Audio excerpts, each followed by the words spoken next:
In this video, we will show you how to replace your radiator fan relay. Let's get started. Make your way right over underneath the power steering reservoir. You'll find that you have a wiring connector in this area.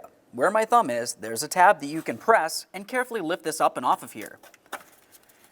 Once you have it removed, give it a quick check for corrosion and set it aside.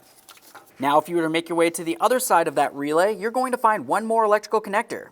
Go ahead and lift up on that tab and disconnect that as well. You'll find a Phillips head screw holding this in place. Remove that screw.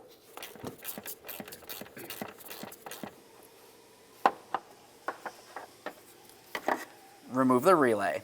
All right, let's get ready for our installation.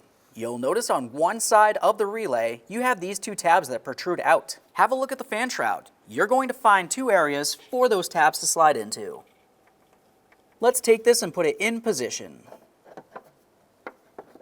Now we can swing this in, start in your one mounting screw and snug it up.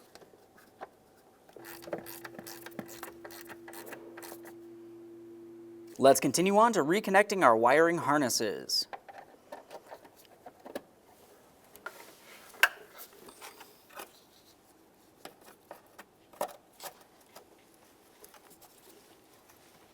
All right, friends, we fully installed our radiator fan relay.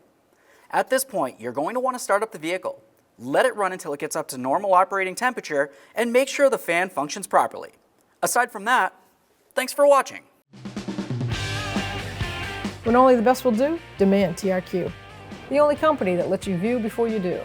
TRQ is committed to offering the highest quality aftermarket auto parts that are engineered for peace of mind. Thanks for using and viewing with TRQ.